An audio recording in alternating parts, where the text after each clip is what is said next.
This is video 5 for paper 2 of the higher mock paper. Here we are now starting to look at some questions to do with surface area. The first one is all to do with a cube.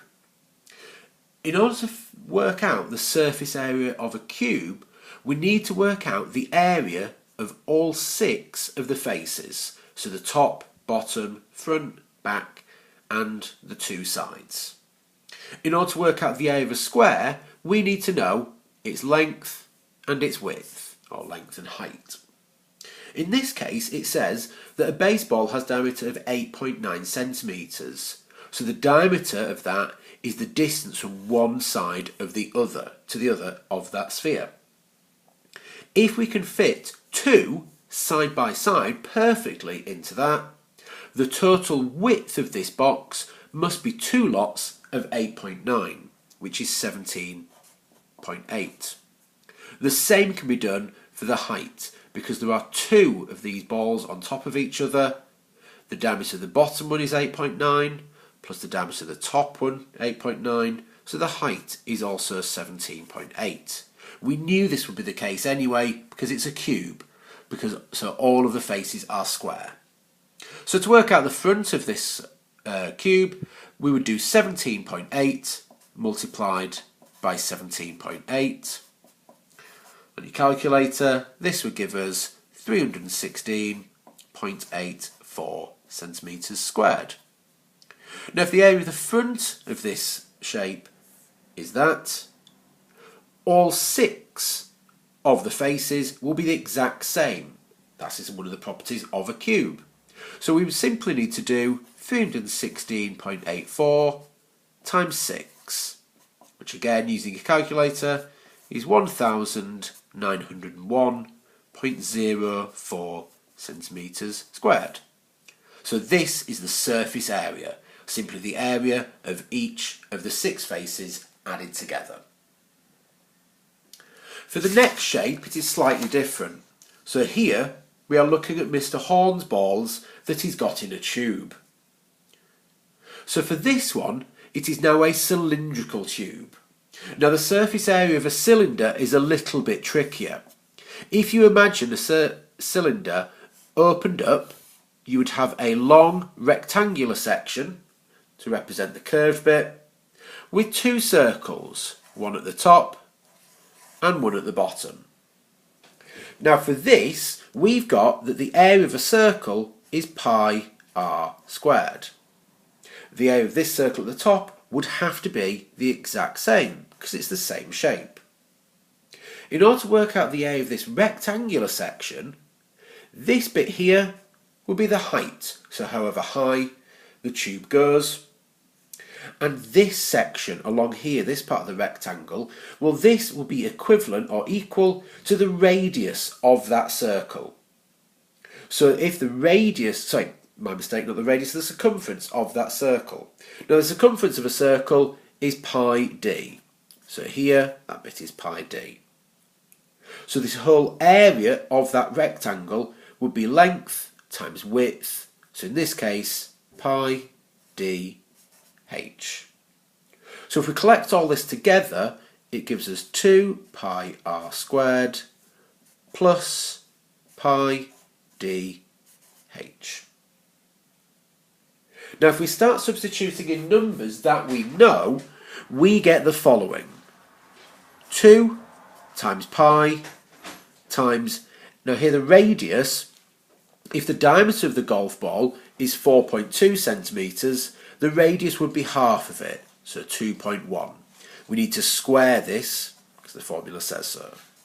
Plus pi times d for diameter, we're told this in the question, it's 4.2, times by the height. Now if it says that Mr.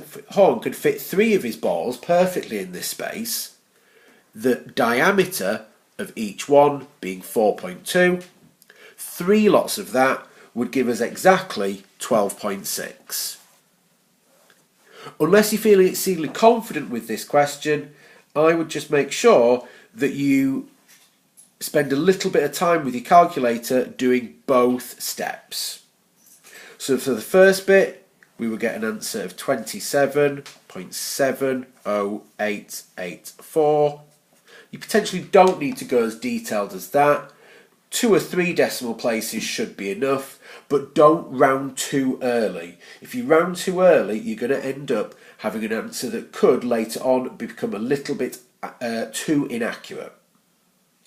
For the next section, again, we would need to do pi multiplied by 4.2 multiplied by 12.6. This would give us 166.2530. Now if we add these two together, that gives us a total answer and therefore the total area, surface area of the entire cylinder as being 193.96 centimetres squared. I can round this now to just 2 decimal places because this is my final answer. It is advisable that you try and remember this formula for the exam. However, it's not essential as long as you can remember the components and the elements that make it up and maybe do a little diagram like this in your exam paper. The next question in this section is all to do with cumulative frequency diagrams. Now remember, cumulative frequency is a running total of your frequency. We did this last year in your stats exam. So the first thing you would need to do is an extra little column with a running total on the frequency here. So here we've got a frequency of 10, so there's nothing to add that to yet, so we'll just put 10.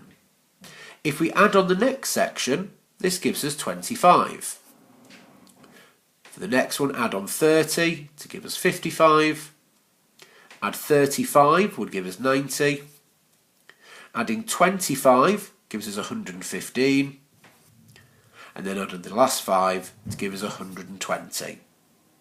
It may be worthwhile just checking and adding up your total frequency to guarantee it gives you the same numbers you have here. So that's your running total. That will be worth at least 1 or 2 marks in the exam. What we can then do is draw the diagram onto the grid. Now this grid will be provided for you, so you don't need to worry about drawing it.